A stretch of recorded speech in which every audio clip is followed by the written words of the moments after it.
friends though. Difference of opinions got them switching like the seasons. Never seen it coming, politics the only reason. Gotta pick a side, red or blue, what you bleeding. They say hands up, so they shoot you while you leaning. Knee inside your neck, you a threat because you breathing. We want some respect, all we get is bloody seasons. When we ask them why they claiming human is the reason.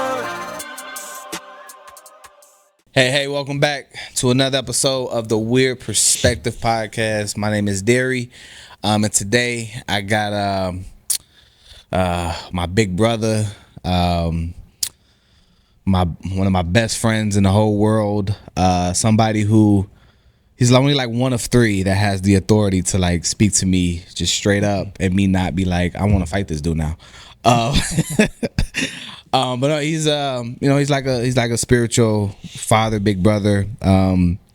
He is my pastor, Pastor Stephen Ramos. I think you were one of my first interviews. I think we were still going live on Facebook, Adam, right? Yeah, I think you were one of the ones. But I'm excited. This has been a long time coming. Yeah. I've been trying to get this man to come back on the channel for a long time, and I was like, I figured like he just don't like me or like the channel, so he didn't want to come back on. He just didn't tell me. Because I'm like, man, I think his story is very, very powerful, and it shows how good God is to where he can take a person who some might have written off and been like, that dude ain't gonna be nothing, and take him and literally transform his entire life. And so today I have the privilege and the honor of being able to talk to my pastor and him being able to share his testimony. I think I'm the only place that's gonna have this testimony, so I feel this is exclusive right now. But he's been preaching for a long time. He's pastor of our church, and so I'm excited to sit with him and just kick it and just talk how we talk when we talk. And him being able to give his story and how God has transformed him. So what's up, man? How you doing? I'm good, man. Thank God. Thanks for having me too. Yeah. Bring me on, not giving up. And yeah, I probably should have been here a long time ago. Definitely should have been about 2 years ago. Yeah. Yes. But I appreciate you having me on. I'm excited for this one, man. It's a blessing. For sure. Before we get into the story of your life, I want to do what me and Adam been doing for the last few episodes, which is this game. We haven't given it a title yet, but we're gonna call it what? 1 minute Bible study. 1 minute Bible study. 1 minute Bible study. So Adam is going to talk and give you the like rules of the game. So go ahead, Adam. Yeah. So 1 minute Bible study. We say 1 minute Bible study because we don't need you to do like a whole intro, but like I'm gonna give you. It could be a little bit longer than a minute. Yeah, it could be longer than a minute, but I'm gonna give you a song title. It's gonna be a popular song. Oh my goodness. You know, the Bible study doesn't have to do anything with the actual content of the song or anything just like thinking that. about the title. Just use the title as like the theme or the title of your sermon or something. Sermon or a 60 second you know sermon. What I'm saying? Yeah. So and if you can, try your best to add any Bible verses or anything like that. What is the context and all that other stuff? Right off the cuff. Right off the cuff. Off the top of your head. Giving the pastor a 60-second time limit. Yep. We've done this with Kyle. Kyle did really good. Ramon did really good. Who else? We just did it with Josiah, and then we did it with Will. Yeah, Will's very long-winded, so they were able to do it. So you got. Let's get it, man. So I know 60 you can. seconds. Yeah. So, this song that I'm picking is called "Die with a Smile" by Lady Gaga. Die with a smile. Wait, by who? By Lady Gaga. Oh my! I don't even know the song. We don't need to. I don't know the song either. You just taking the title. Die with a smile, man. Okay, all right. So die with a smile. I think the scripture that comes to mind is that we no longer live for ourselves, but we live for the Lord, right? We've been purchased by his blood. And so that's just a paraphrase of that verse. But I think dying with a smile in the fact that, we don't live for ourselves, we live unto the Lord. And so I think every believer, true believer, should be able to die with a smile, knowing that on this side of heaven, it really doesn't matter in the sense of the longevity of eternity. And so we're able to die with a smile, knowing that life doesn't just end here, but our hope is that life goes on. And so our last breath here is really our first breath into eternity, into the kingdom of heaven. And so if and when I'm in my coffin, make sure they put a smile on my face, because the reality is, right, we can die with joy and with a smile no matter what we die from, because we know that to be absent from the body is to be present with the Lord. Amen. And so I believe every believer can die with a smile and joy, if we truly believe what we claim to believe in, that to live is Christ and to die is gain. And so praise God that we get to die with a smile. Amen. Amen. How many seconds was that? I have no idea. We'll find out, right? It was like a minute and like 10 seconds. That was the fastest sermon I ever did. And right he there, don't do man. short like sermons. Like you come to this church, I'm telling you right now, our sermon. Yes. And then man. don't let like the spirit move. We won't be here. At least 15 minutes more than an hour. Man. That's just the preacher. Then you got like a 20-minute altar call. That's right. Goodness. God is. I ain't leaving till everybody's delivered. Yeah. What do you say? Warren said, lock the door. Lock the doors. We're gonna warn Sack this. Close the door. Don't let nobody out. We didn't ask for money, but we asking for salvation. Yeah. Do you know Jesus? Yeah. Oh man, no, that was That's good a though. blessing. That was good. Amen. So we got Pastor Steve in the books with the 1 minute Bible study talking Man. about dying with a smile. And he Mine used, was like, for the joy set before him, he endured the cross. Yeah. That's another one. That is a good one, man. That's That's a good one. That's a good So y'all stuff. can add to the sermon. It's not a trademark. No, There it is. About 2 months from now, he'll be like, man, remember that thing? I'm turning it into a whole sermon and he's going to preach it. Yeah. Oh man, that's good. So, That's good, man. man, how you been doing as a pastor? It's been good, man. A lot of challenging moments, seasons, things of that nature. I think, for me, it's the challenge comes, with where we're at as a location, the community wise, we're definitely going through metamorphosis, as a community. We have a melting pot now and a lot of gentrification. And so being able to really see beyond that and to what God sees and what God plans for that has definitely been a challenge. Not obviously not negative, because our vision as a church and why God put us here on the west side of Chicago, predominantly a black community, the vision was to reach all type of, colors in a sense. And so I remember coming in there in the beginning, it was like, hey, God, you wanted me to reach all these colored people, and you put me in a predominantly black neighborhood. Yeah. How do I go get browns, yellows, and covered tattoo people, whatever? And so I had my own ideal of it, like maybe going to Oak Park or maybe going to like predominantly white neighborhoods and ministering the gospel. But then I remember God saying, trust him. And then all of a sudden, as you've seen, we see our community transforming. Right, to just on this block. Yes, like even on our block, man. It went from like 95% blacks to now it's like, I want to say 60-40. Yeah, man. I mean, it's definitely up there with that percentage. And so God's faithfulness, man, even in seeing that. And so now the challenge is to continue, to have a multicultural service that promotes that essence, of heaven. And so, I mean, it's a good challenge. It's a blessing. It's beautiful. And so let heaven reign, I say, let heaven reign on earth, man. Yeah. And so give us a little bit about your upbringing. What was your childhood like growing up in Chicago? I mean, it was in the 80s. And so my parents came from Puerto Rico, met in Clemente High School.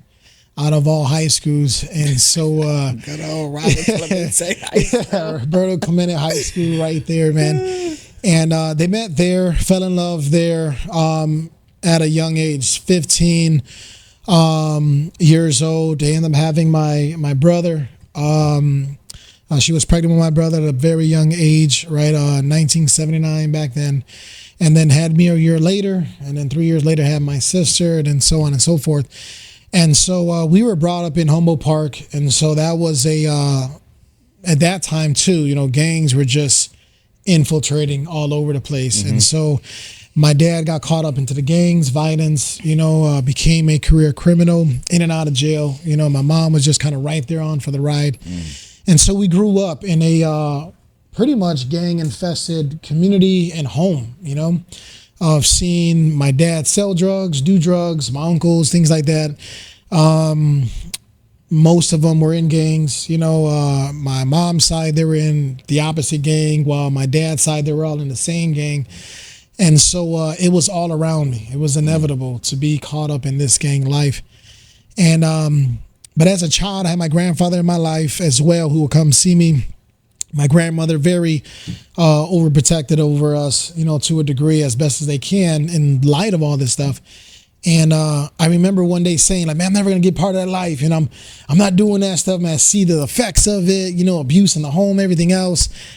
And then the first chance I got, it was complete opposite, man. I was thrown in the mix of it, and then little by little, even before I became like an actual gang member, I was already part of like certain crews around, and so that kind of like set the stage to transition to an actual gang member, so that was my upbringing, man. As a teenager, all the way into adulthood was gangs. That's what it was.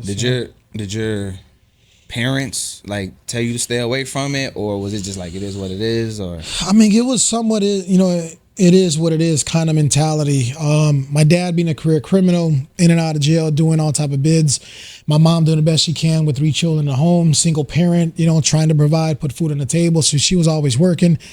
And then I really believe she had her own identity crisis in the midst of it. You know what I mean?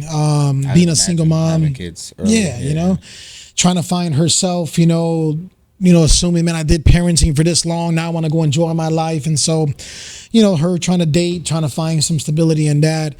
There wasn't really, that kind of direction to stay away from a certain group of people, things like that. It was kind of like to each his own. You do what you got to do. And she was just trying to, survive herself and raise us up the best she can, in the midst of that. So I think even in that, it was inevitable, where it was like, there wasn't really a family structure in the home. So it was like, man, I'm gonna go find my own family and make my own family at a young age. And so there it went, Did you get like recruited by like a gang, or you just like kind of hung around some people and then you just kind of got plugged in? Yeah, it was something like that. We had a predominant gang in the area that we were brought up in. We went from Humboldt Park to then like the northwest side of Chicago, so around Fullerton and Pulaski, things like that. And so, my brother got into, the people he was close with. I got into the people I was close with. Right next door to where we lived at was actually like a crack house. It was like a trap house. And so it was a young dude that lived in there, with his mom. They were Guatemalan, and that ended up becoming my partner in crime, if you will. And my main guy that we would hang around with from as kids, 10 years old, and went from there. We got close, and then I just kind of like transitioned in. And it wasn't even like an official, like a violation yet. I was already like selling drugs and kind of with it before I even got into it, like the actual violation part or whatever. And him and I were like one of the youngest dudes in that gang at the time. You know what I mean? Especially in that neighborhood. So it was an interesting time, man. Yeah. Was this during the time where they used to like wear the vest or the sweaters? Yes. Yeah. We had. It was like toward the end of that legacy, if you will. It was like some, remember the movie Warriors? Yeah, it was like that, dude. So everybody had like their own little robe that they kind of hung out and took pictures in, based on the colors that they represented. You know what I mean? So yeah, it was. I ran into this. It was guy. toward the end of that time. I ran into this guy, and he still had his. And he showed it to me, and I was just like, he's like, this is what we used to wear. And I was like, and it had his like little gang's logo on it. It was the colors. And I was like, he's like, so you walk through certain neighborhoods, you gotta take that joint off, or they at you. And so I was like, what? He was like, yeah, they had a whole thing. I'm like, who was making these sweaters? That's a really good question, because those are the ones making the money, man. Yeah, I just had a whole like store that was just like, hey, yo, let me get 50 larges of that one. Yeah, right there. And put the this on there. Yes, man. We had that as well, man. So it was toward the end of that legacy. No, now they became like memorabilia and stuff like that. So people having like trophies now and there. To come across that's like legendary so now. Funny, you know what I mean? man. So funny. But that was the era. Yeah, that was the era. era. I used to say, man. That's crazy. Yeah. So, man, what was appealing about like being part of a gang, or you know, if you even thought about it like that, or was it just like this is what we do? I mean, I think there was a certain appeal, whether I seen it for what it was or not. But it was that family structure, you know, that I think a lot of us at that time who, you know, got connected with it was there was some form of missing link in our lives that we ended up finding on the street, at least for myself and the people that I was around, where a lot of us, you know, we grew up together, things like that. And, you know, a lot of us went its own way. But the one thing we had in common was that it was the fact that, you know, we had a single family home, many of us. If we did have, you know, a dual parent there, a mom and a dad, the dad was probably out trying to work and work his butt off to provide, you know, the funds needed for the home. And so it left that void. And so we kind of, you know, at least for myself, seen that appeal with gangs where it was like there was some form of structure, there was a form of respect, family ties, things like that kind of drew me in there. And then the last part of it was like there was an action to it, you know what I mean, that also gave an appeal that made it exciting, you know what I mean, to do it. And so you find identity in that thing, you know what I mean? So rather than kind of like be all over the place, like I don't know what I'm supposed to be, I don't like school and all these other things, it was just like, man, this kind of filled a void for a lot of categories in a person's life that I was like, man, I'm going to do this and I'm going to do it to the full, you know? And so that's what it became for me, you know? So speak to that, doing it to the full aspect, right? Because like when I was growing up, and I grew up in a very like same culture, very close to where you guys are from. I grew up in Logan Square. It was a code, right? Like, you know, kids, and they didn't like pursue you in that sense. So you became like towards the teenager years, stuff like that. If they were on something, they would, you know, tell you to go in the house and different things like that. And then like it's even a difference in culture, like races of how they gangbang, right? And so, you know, more so on the black side, it's like really just like hustling, like selling drugs and just like getting the money and then, you know, just being flashy or whatever. But like what I noticed in like the Hispanic culture is like we do this for real. Yeah. Like we gang bang for real. Like we, you know, sell drugs and do that stuff too, but like we really like about this. And like extreme. Yeah. And so like speak to that. Well, I mean, I think that's you explained it really in there was the differentiation between, you know, certain sides of culturalism is that's what it was. It wasn't like something that we did part-time. It became like this full-time thing that we put everything in. So it wasn't, you know, you made money, you had, you know, girls, you know, cars, materialism, but you were a gang member, you know what I mean? And so my upbringing, especially being that I was so young when I got into it, and the rest was like a lot of older people that could be my dad in that sense that was around me, you know, for me, it was like, this is what it is. And this is not a part-time thing. This is 100% in, you know what I mean? We make money, we pay dues, we do these kind of things, whatever, but I'm a gang member, you know what I mean? And so everything that came with that, I was about that. Jail didn't matter to me. First time I was incarcerated, I was 13. And, you know, you kind of, I remember crying because I see my mom crying hysterically, you know what I mean? Because I would imagine, you know, getting older, she probably just seen the fact of, I went through this with my husband and the father of my children. Now my child is now going to this stuff, and I'm having to let him go and let sheriffs take him away. And so I remember that teared me up. And I remember after that first day, it was like, man, I could do this. You know, I got into little fights or whatever, you know what I mean? Had a couple of W's under my belt, and it was like, man, this ain't nothing, man. And so the deception of it was, this is just another thing, part of being a gang member.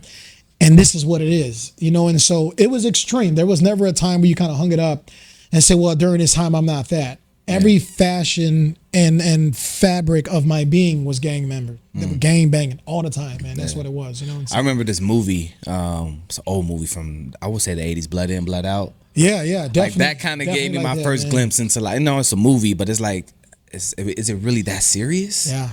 You know what I'm saying? Like, when blood in, blood out, like, this is what we do. Like, you can't just like walk away from this.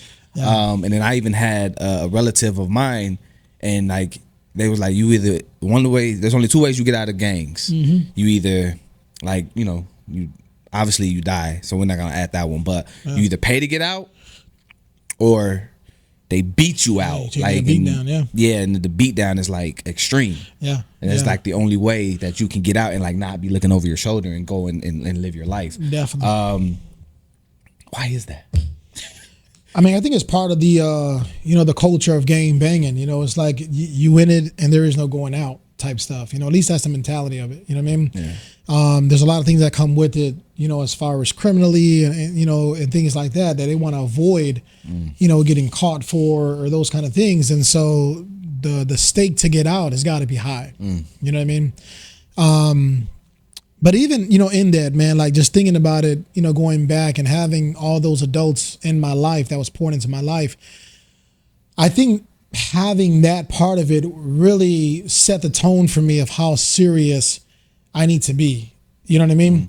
Because you're a young guy coming in, it was between 10 and 13, very young age, getting acclimated with gangs, things like that, to that degree of actually being in it.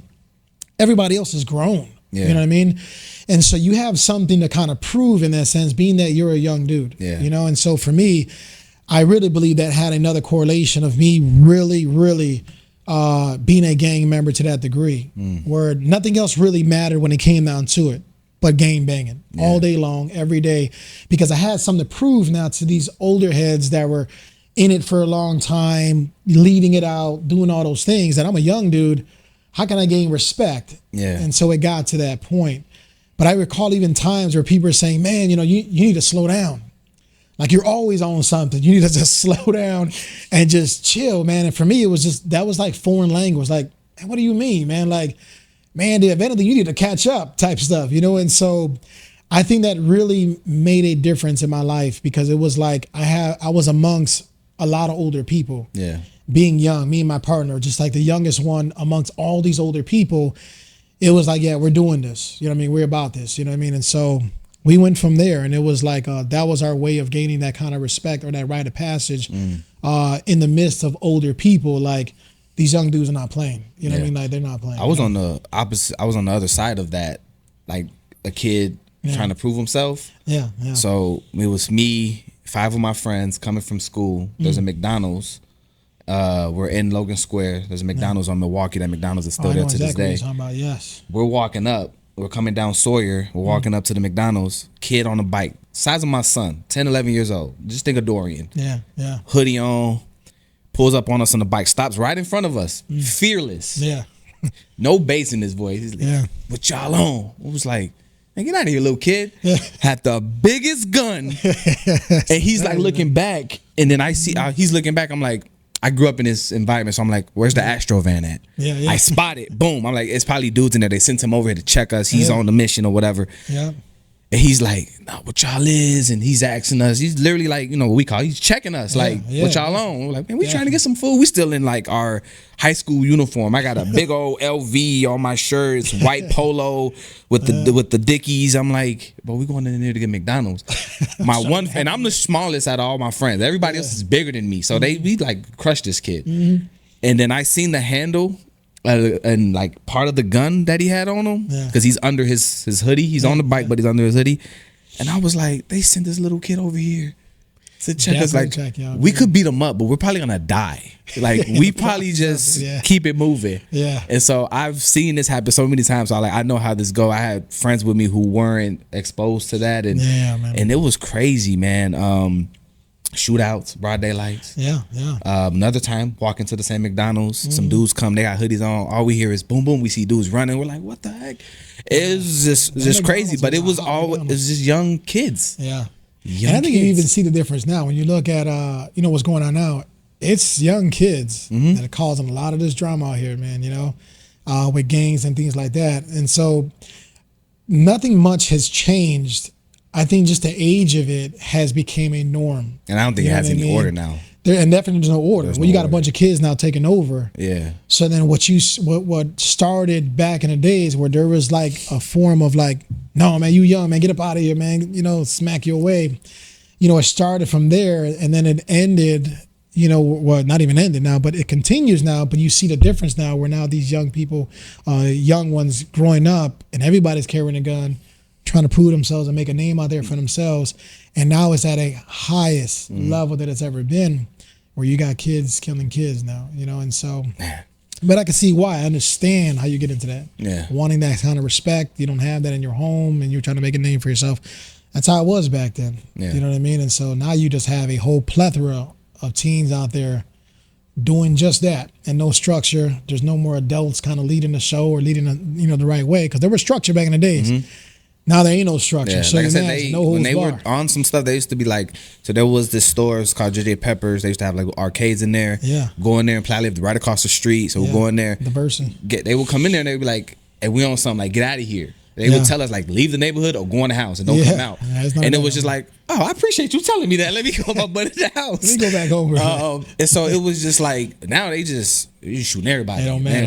We not announcing nothing. We not giving no warnings. It's just like, just a casualty of war. Yeah, That's what it is. So it's definitely a much crazier, disordered time for like gang stuff. What does a day-to-day look like for, like, just say I'm fully into gangs, man? Like, is there school involved? Like, what does a day-to-day look like for a gang member? For a full-time gang member? Well, I think it's not a daytime, if you will. It's really much, it's a lot of it's just night stalking. You know what I mean? Daytime, you pretty much getting your Z's just to prepare for the night. The shift, if you will, that you're gonna punch in for the rest of the night. That doesn't end till like in the morning. Some people still go to schools, things like that. I made it to freshman high school. After the first report card, they kicked me out. And then from there, I continued in the journey of incarcerations and stuff. But on a day-to-day, man, it's really the nighttime is when everybody plays, obviously, During the daytime, you may go out, kind of get some things, re-up, whatever you're doing during the day. How you say, recopping your drugs, if you, if you're into that part of it, things like that. We had a lot of things going on for us with me and my partner. We had our place, we had, trap houses, things like that, as they call it today. Back then, And so there was a little structure with it, but during the day we were just preparing for the night. We sleep in as much as we can. You get up in the morning, you probably light up, a blunt or two, do your thing, wash up, and then you were just thinking about business, gang banging business. You know what I mean?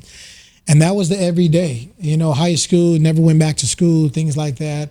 And so that wasn't even a part for me. It was just street life all day long, And that was the day-to-day. It was nighttime.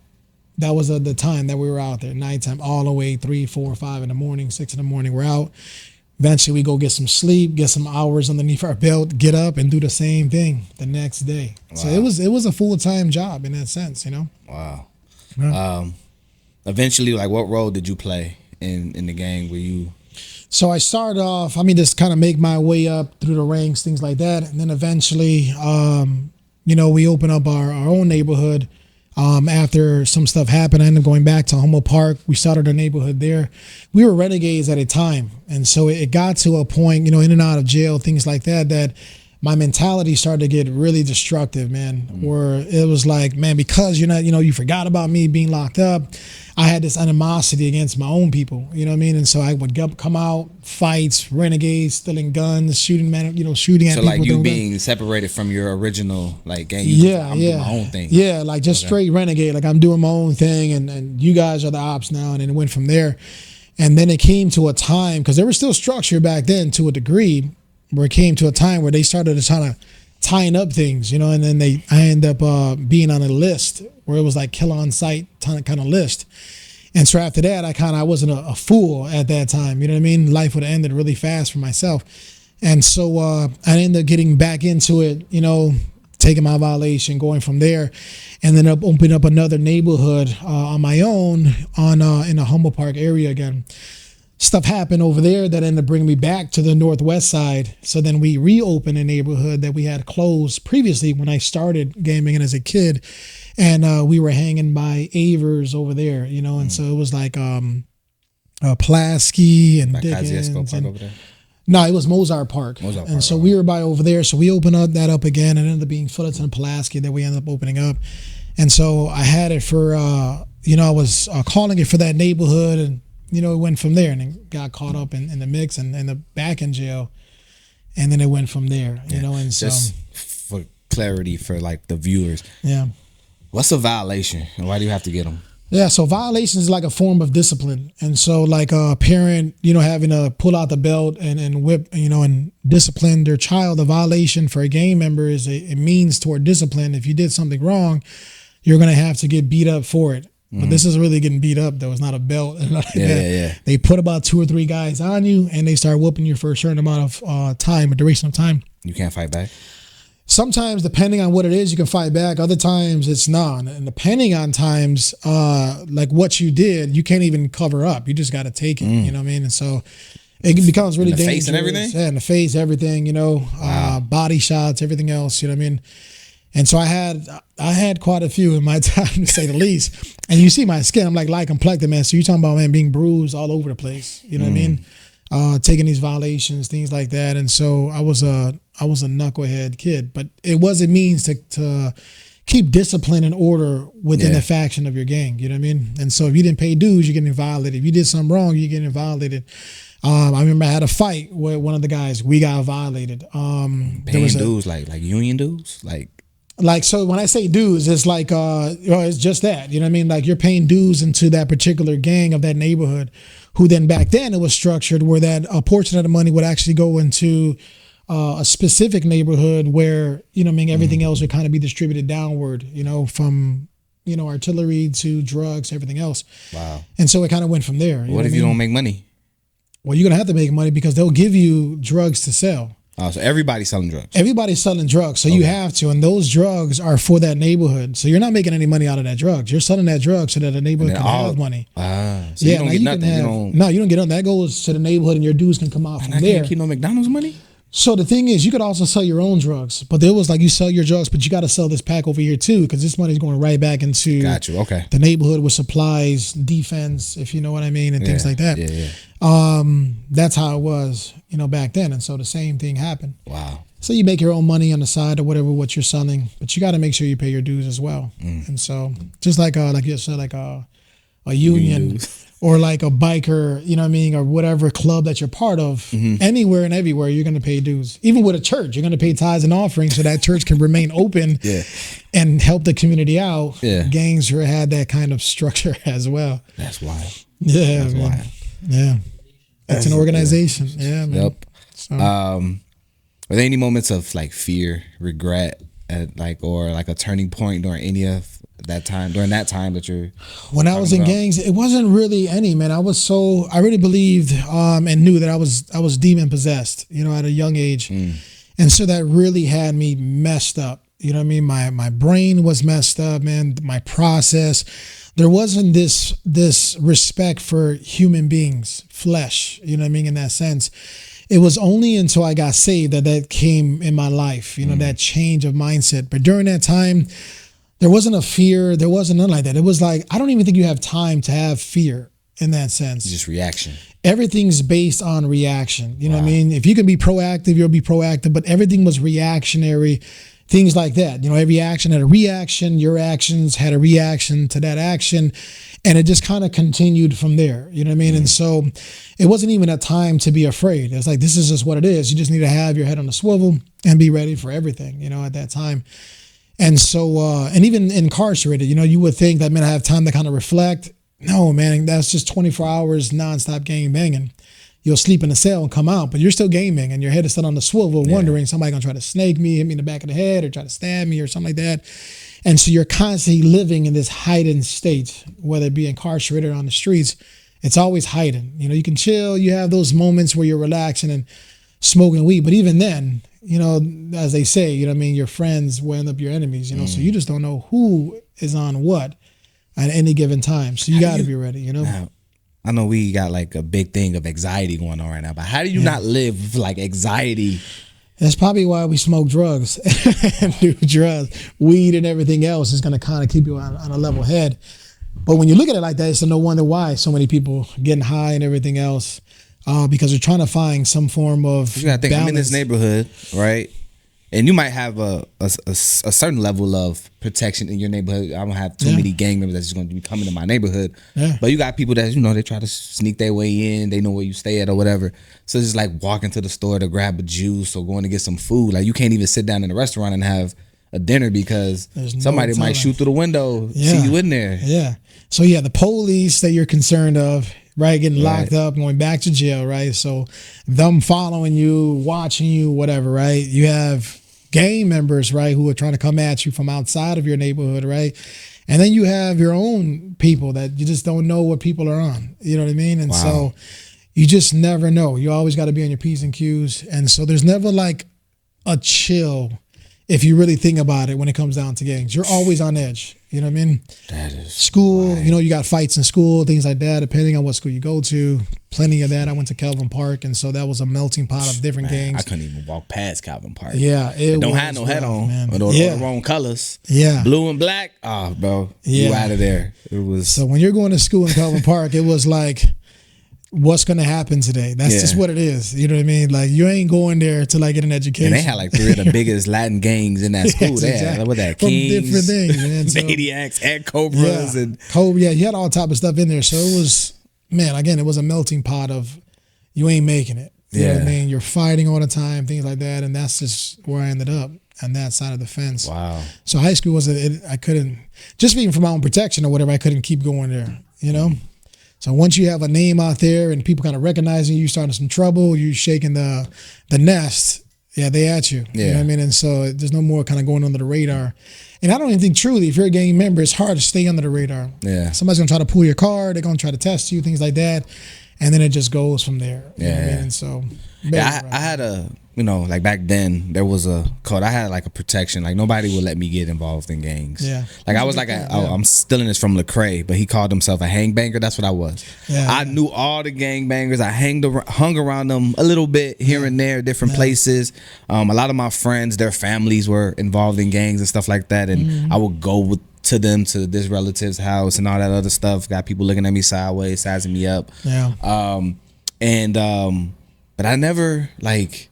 Even one dude was like, even if you tried to, I wouldn't let you. Yeah. You know what I'm saying? And I think that was the grace of God most definitely, man. in that and allowing me to not even get involved. But I never had a desire or a thirst. Yeah. Like it was somewhat appealing, like the fighting. I used to be very violent when I was little, so I used to fight or whatever. But as far as like the day-to-day stuff, like I got to be out here throwing up sets and running up on cars. It's just like drugs, everything else. what? Like man, I ain't got the time. I'm trying to hoop. I'm trying to play basketball. Like I'm still trying to be a kid. Like you know what I'm saying. And so it was just like I'm gonna have to leave all this alone. Like so that's my next question to you is how did that affect like your family life?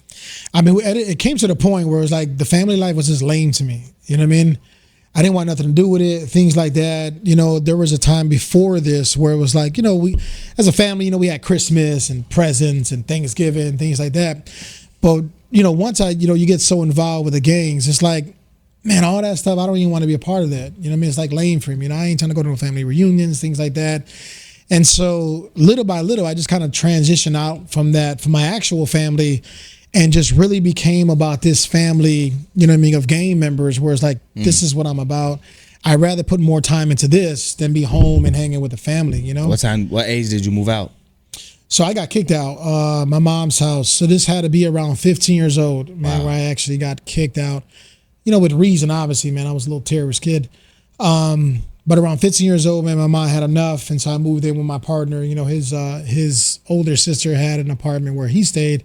And so I just moved into there, But you got to remember, too, I wasn't even home really most of the time anyways, Right. You know what I mean? And so when I got home, it was just trouble. I'm bringing, guns to the house. I'm bringing drugs to the house, things like that.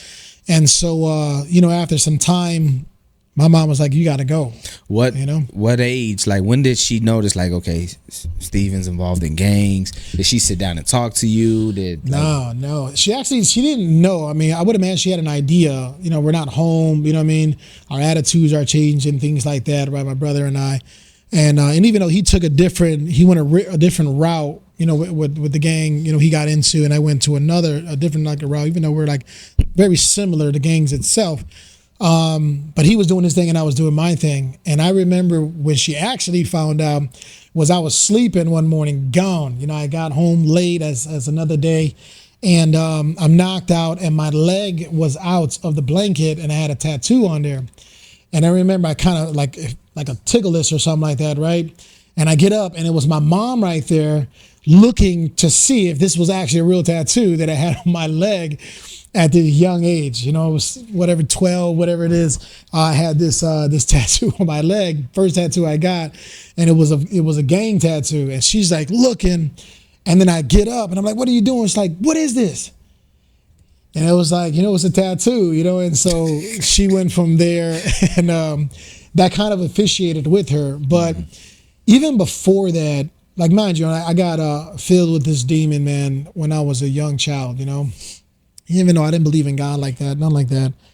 But I knew something had happened to me. And I remember she had hit me one day. She would try to discipline us the best she can. And she hit me one day. I was on the couch sleeping, man. And she hit me with her heel on my head. Like right there.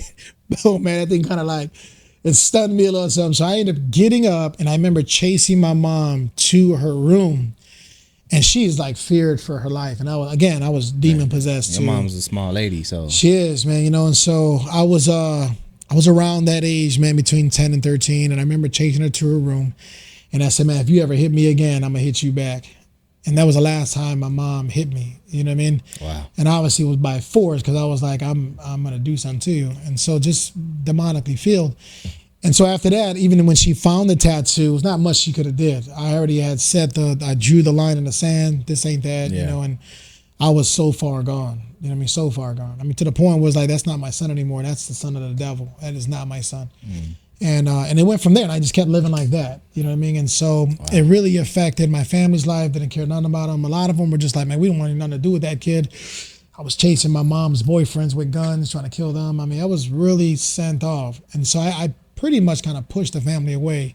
Like, I don't want nothing to do with you guys, type stuff. Like, this is what I am, this is what I'm about, and that's it. And so they kind of just like let me be. I hear you saying you're like demon possessed.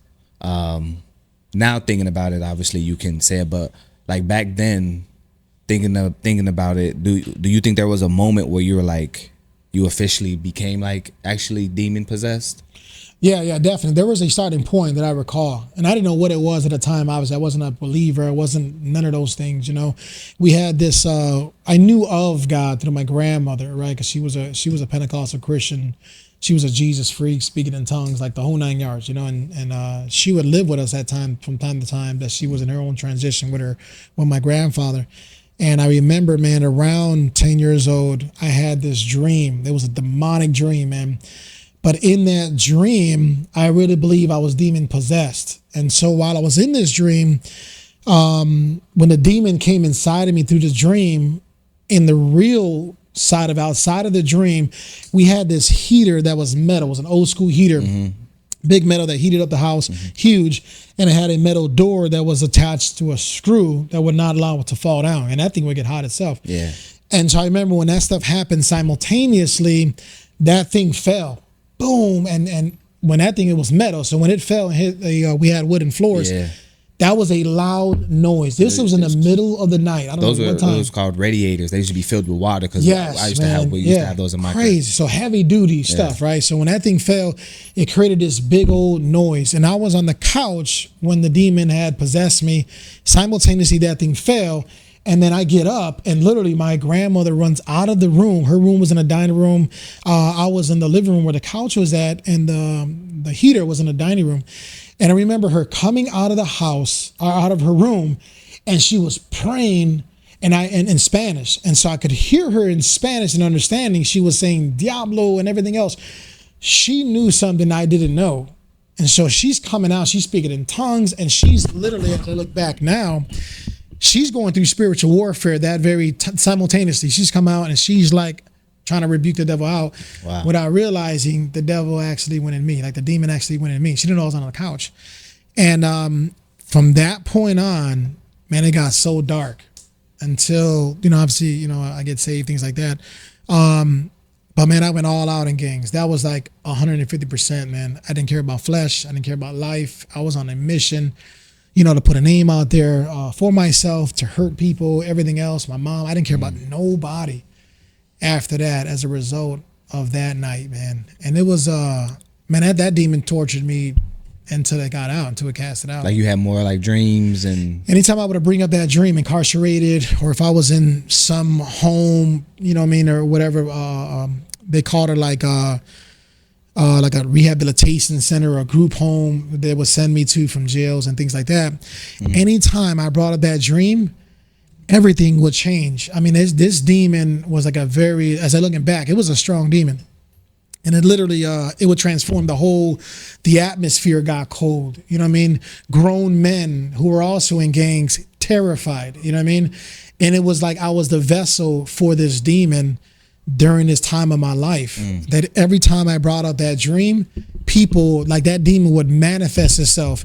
And people would know something's in this room that none of us have any power against and could do nothing about it, except submit to it and complete and utter fear. And that's what would happen, man. You know what I mean? Wow. I wanna stay on this really quick, because like a lot of people think like you can't just be demon possessed. Like you gotta open up some type of door, or you gotta ask the devil to, possess you. Like there might be oppression, and then there's like possession. And so can you break down, right, as a pastor, how you at 10 years old can invite a demon in, whether you ask for it or having a dream? Can you break that down? Yeah, I think really, man, it's opening the door, whether we know it or not. You know what I mean? We're opening up doors to the spiritual realm that allows the permission for a demon to come inside, whether you verbally say, hey, come inside.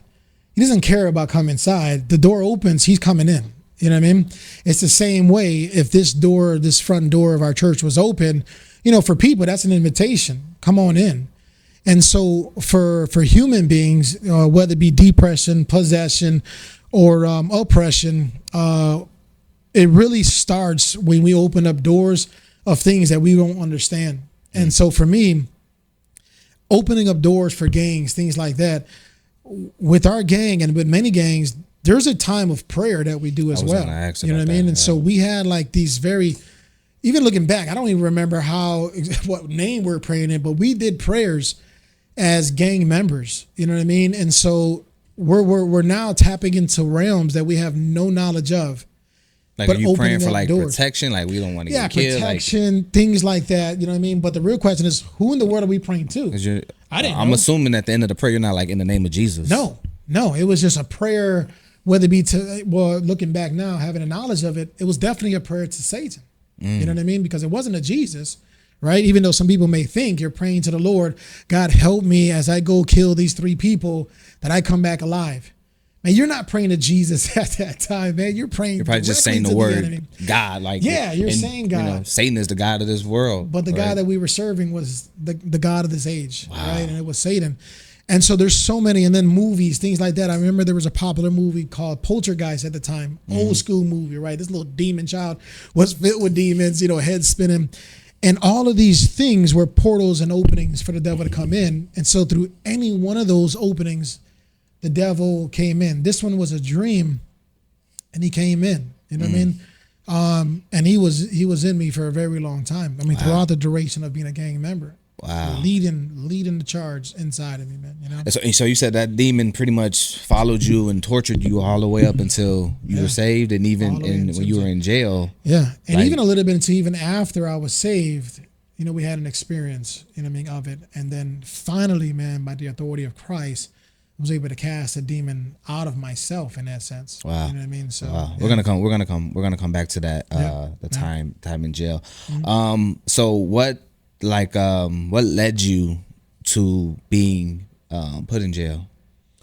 So, well, I mean, I was incarcerated 13 times, and so it was a multiplicity of things that I was incarcerated for: drugs. 13 times since the age of 13. Yeah. So Wow. 13 was the first time I was in there. 13 times after that. So at the age of 13, I was never out all the way up into 21 for my birthday, Christmas, things like that. I always happened to get incarcerated around that time, and so I was like doing holidays in there, which. Again, the enemy, really kind of A couple days, a week, stuff like that. It was like little small bits, months here, a couple years here, things like that, from the age of 13 all the way up until 21. Which, obviously I got saved and a point from that. And so, it was multiple things that I was incarcerated for. End up in a juvenile penitentiary, things like that. And then finally graduated to the Cook County. And then the 13 one was incarcerated for a serious crime, that had me having to fight it for 3 years and then go from there, and so, but yeah, that last one, the 13 time one, was a very serious crime, looking at a lot of time to do, Yeah. But yeah, Have never you ever out for a whole year? Never out for a whole year since 13? Never was out for a whole year from 13 years old up to 21. You had any close encounters with death? Like people were trying to shoot at you, and definitely. like now looking back at it, like, do you think like, man, God definitely protected me? There was some close encounters. You had any of those type of experiences? Yeah, man. So, going to Kelvin Park, as you said, they had different kind of gangs in there. That you could build up enemies really fast. And then where I resided at, I was with my mom, and where we lived at was actually in an opposite gang territory, And so I'm incarcerated. I mean, I'm living at this location that's in the heart of the other gang that we're in war with, and so just being sent off and things like that. I mean, I'm having shootouts all around there with these individuals. They're trying to shoot at me. There were several times that I was caught, just really could have just died right there and then, but God's grace was on me. I remember one in particular when I was going to school with this individual, and we were trying to get each other at this point. You know what I mean? I had major, weapons were in my house. I had sniper rifles, things like that. And I remember, and I was a kid thinking I'm living in some kind of cowboy and Indian movie, but I would be in my attic in the back window trying to catch people slipping, if you will. You know what I mean? Dang. Before I even went to school, it was like, I'm going to commit a crime. And, looking back here in the Bible, you kind of see the Bible is like, when I look back, after reading it, to see how real it is in the lives. Mm-hmm. Like I couldn't go to sleep without committing some form of atrocity. You know wow. what I mean? It was just one of those things where like I didn't have a type of negative peace unless I did something stupid. You know what I mean? So your high was like violence. That was definitely my high. Even to a point where there was a time where I stopped smoking weed and all that stuff just so I can focus on doing this kind of activities. Wow. And it was like that was your addiction. My addiction was violence, man. Wow. I love the violence. I love, the pistol carrying and shooting and things like that. That anytime, like if I felt something, I normally would bring somebody to smoke weed. For me, it was like, I'm going to go put in some work. Wow. You know what I mean? I'm going to go do this. That's how it was for me, man. And so, but I remember one day, man, they end up shooting at us one morning before going to school, things like that.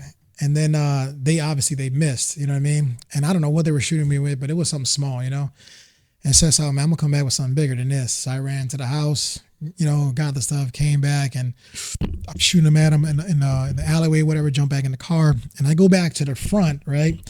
And literally this guy, we go to school at Calvin Park, and he comes up to me, man. And I don't know why I let him, he got really close, you know what I mean? And so he's like, man, look, man, just leave or whatever, man. Just get up out of here. And they were just trying to get me to get out of their neighborhood, And so they knew me. They knew what I was about, things like that. But he ended up pulling out a gun right there. It was a Derringer, a little small 2-shot gun, right? And he puts it to my head, pulls the trigger, and it doesn't go off. Wow. Yeah. And then that just kicked off, especially after surviving that, and it didn't work. And he's trying to shoot me in the head. And it wasn't working. I laughed at him afterwards, you know what I mean? And he pulled out this little gun trying to kill me with this gun. And then it just went from there, just created more and more, openings to get deeper into some nonsense. Felt invincible. And that, because then you have this invincibility mentality after going through things like that, like nobody can kill me, And I think that happens a lot, even with our teenagers in this day and age, where it's like, they're not going to catch me. Yeah. And so it's a game of cat and mouse, but I always get away. I run too fast or I'm too slick or whatever. it's deception. You know what I mean? But yeah, I mean, I had instances like that. Plenty of instances they're pulling drive-bys, they're shooting at us, and by the grace of God, it's not hitting me. Ricocheting off the wall behind me, trying to run away, brick wall, and ricocheting off the wall, nothing hitting me. And of course, as I'm saved, God reminds me all those times that that I got away with that stuff. It was Him ricocheting those bullets away, preserving my life in that sense. So praise God for that. That's that's crazy. It makes me think of this movie. You might have seen this. I'm trying to remember where they filmed this movie, but it's called City of Gods.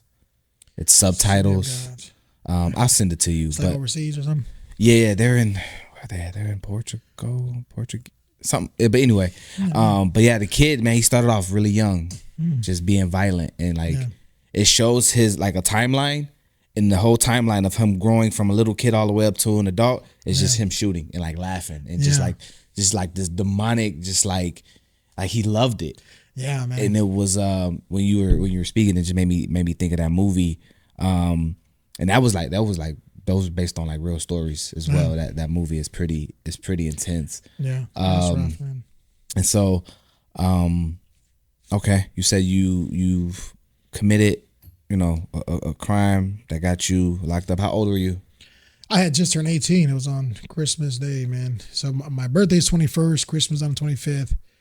And so I just turned 18 a week prior, right? Whatever, 4 days prior. And then I got incarcerated on Christmas. You can take a break on Christmas Day. Yeah, you could just sit back and enjoy the Christmas lights. I was trying. I was trying to have a good Christmas, man. I had this feeling that whole year that man, something bad was gonna happen to me, man. And so I remember, I was dealing a lot of drugs, things like that, making money, whatnot. And then I remember, going closer to the end of the year, I was like, man, I want to have a good Christmas, man. I'm gonna buy some people, some gifts, things like that. And so I wanted to be like a little old Saint Nick. But I knew something was gonna happen that year. And then sure enough, I get incarcerated, man, for some serious crime. And then went from there, on that Christmas Day, man, trying to enjoy myself. Police raided my house and found drugs, some weapons, things like that, and put a charge on me. So serious crime, yeah. Okay. So you went to what, the county? Went to the county jail, yep. Division 11. Division 11. Yeah, the White House. The old White House is what they call it. How long were you were you locked up before you had your encounter with Jesus? What led to that? So I was Christmas Day was 98, 99 of summer of 99. I ended up having my encounter with the Lord. And so I go in there Christmas Day. I remember going into the tier that they sent me to. They sent me to they called it the Gladiators wing. It's like the where the school wing is what it is, but always fighting. It was like a bunch of young ones that's in there just want to battle and gladiate it out. So they sent me there or whatever, and so had a lot of experiences in there, to say the least. And then eventually ended up getting a position in there during that small time before I got saved. And so I was an enforcer on that one, on the school wing. And then from there, we got caught up with some stuff in there. It was like gang. Like you was given enforcer I'm pretty sure you had other gang members. Yeah. There was a guy over the building. Yep. So they were like, you're the enforcer on this. Yeah. So they said, man, give it to such and such. And so I was an enforcer on there, kind of just making my name up for myself again. So I remember getting incarcerated for this thing. And the first thing that night I was like, this is just what it is. I'm never going to come out. I'm just going to live this life, behind bars. Another stupid statement, just deceived. And so sure enough, kind of just making a name up for myself inside there. Ended up getting into some trouble in there. And then they end up sending me to the hole for like 21 days, right? So solitary confinement. They found like some knives in my room, tattoo needle, whatever. And then, I ended up sending some of the guys on our wing, on our tier, to go beat up another guy to give him a violation because he kept messing around. And so he kept messing around. So this last one that we gave him, he was beat up bad, and we ended up sending him to the hospital, whatever. So when he came back, he ended up snitching and whatever. So it led to me getting beat up by the sheriffs, right? So I was like bleeding out of my ear. They ended up beating me up, and they ended up throwing me to solitary confinement. Finally, he told him where the knives were at, everything else, and then he went into protective custody. So PC. It was like literally on the other side of the schooling. And they ended up sending me to the hole. So while being in the hole, now this is like months have now passed. So now it's going towards summertime of 1998. So 1999. So I was in there Christmas in 98, see the new year in there, and time's going on. Then now it's 1999 and going toward the summer. So I end up getting out of the solitary confinement, or I was in there. My grandmother, who came to see me while being in solitary confinement, first and last time she ever came see me, I go in there and, when you're in solitary confinement, they're going to strap you up with chains and all these handcuffs. I go in there to see her and she's just like, what the heck is going on? And she had a mission, man. And the mission was to tell me about God. And at the point, I didn't know what in the world she was talking about. I didn't really care. I'm like, this is my grandma. Let me just see what she's talking about. And so she tells me in there, she says she was fasting and praying, which I didn't even know what in the world that was. Yeah. But I'm fasting and praying. God sent me over here today to tell you that if you give your life to him, man, he's going to deliver you in the end, And I'm like, I don't know what she was saying. She didn't even explain that. She just got up and left. You know what I mean? So she was there for 5 minutes? Literally for like 5 minutes, man. Tells me this mission. Tell me what God has. That's how you know it was a mission from God. Let me just go ahead and tell you this. I ain't gonna ask you how you doing. I don't care. Look, this is what God said. Peace. She's crying. You know what I mean? So I'm like, Grandma, where are you going? You know what I mean? And then she just leaves. You know what I mean? No explanation, no nothing, Darry, man. So I'm like, all right. So I go back to my cell. And I'm thinking like, man, my grandmother gonna die, man. She's talking about this God stuff, man, everything else. And she has some run-ins with cancer. And so in my fleshly mind, I'm like, I'm gonna try to see what she's talking about. I'm gonna read the Bible or something like that or pray, And so while in solitary confinement, I'm reading some scriptures. I don't even know what in the world the scriptures were saying. I know nothing about it, right? Whatever I'm trying to read, I don't even remember what I was reading. And sure enough, at the 28 days, right, I'm like, man, I'm going to try to behave. And I'm going to try to just a little slow down for my grandmother, right? And so they let me out, solitary confinement. They put me on a tier it was a C wing called CJ, right? Literally CJ, right? And I would have known until later on I get saved. It's like Christ Jesus. I'm like, God, you awesome. But they put me on this deck. And sure enough, man, I'm freshly in there, just walking with my bag of stuff. And I'm sitting at a table waiting for tell me what cell I'm supposed to go in. And when I start noticing people, I see an individual that I had a run-in on the streets prior, I don't know how many years back. But the person was supposed to be deceased, if you will. And I look up and I see this dude there in front of me. And I'm like, what in the world? Is like seeing a ghost. I'm like, what in the world? So he comes up to me and he was opposite gang, way opposite gang. I'm talking about like, if I'm 6, he's 5. You know what I mean? He's under the 5 point. Like the whole like folks and people's thing. Yeah. Right? So he was, folks and people's side. He was on the other side, literally. Yeah. And so he come up, and sure enough, he's like, he knows exactly who I am, and I know who he is, and so he runs off to his cell immediately, right? So I'm like, this guy's gonna try to stab the life out of me, man. So I made a soap sock real fast, and then I seen 2 of the guys I would game with outside. We can't just skip past that. Hold on. No, we're gonna get back. This says soap sock. The soap sock. That was the only defense I had. I was like, man, I'm gonna have to hit this dude. So a bar of soap and a sock. A brand new bar of soap and a sock. Man. And this That's is like somebody actually like how you see it in the movies, where it's that thick old square. Literally, man, a big old bar of soap. It's not like the cute little dove that we use. This is a big old hard thing. It's a hard, square, rectangular. It was like a Coast bar, a thick old Coast bar or something like that. Goodness. Put it in the sock, knot it up, and I said, man, you're gonna come at me. I have to hit this dude. He's a big guy too. He's very tall, big dude. And I'm a little guy, man, about $145, if that, or whatever, you know what I mean? Skinny little dude. And he runs off, go gets his knife. And so I know, he's preparing, right? I can see everybody's people going in the cell. And I said, well, I'm not even gonna go whatever cell they tell me to, because I'm going back to solitary confinement, because the deck, it's gonna be a riot. So I see 2 of the guys that I knew from outside of jail. We game bang together, whatever. So I called them over. I said, listen, man, obviously, man, we had a run-in on the streets. It's about to go up, man. I just want to let y'all know, let the guys know. This dude come at me, I'm going to hit him with the soap size, and it's going to go down, right? We're going to fight, right? And so that's going to kick off a chain reaction, literally, right? There's no and you could do a one-on-one thing, but the way he was doing it, it was going to be a riot. People are going to get hurt, you know what I mean? And so I'm just kind of anybody I can see is going down, right? So they end up having an emergency meeting right there as this is this transaction is happening, this interaction. And so, you know, the laws in there is different than laws out here with gangs. You know what I mean? So when you're incarcerated, what you did out here cannot transition to in there, at least not to that degree of kicking off a whole riot. Lives are on the line. People are going to get stabbed. You know what I mean? And so they had a meeting with her immediately. They went and told him, like, man, you can't touch this dude. You touch that, you putting too many lives in the line right now. Everything's smooth right now. Everything's good. You can't do that. You cannot touch him. You know what I mean? You're going to have to let that go. Something happens, a riot does kick off. You do what you got to do. Yeah, you know, you put it on the battlefield, if you will.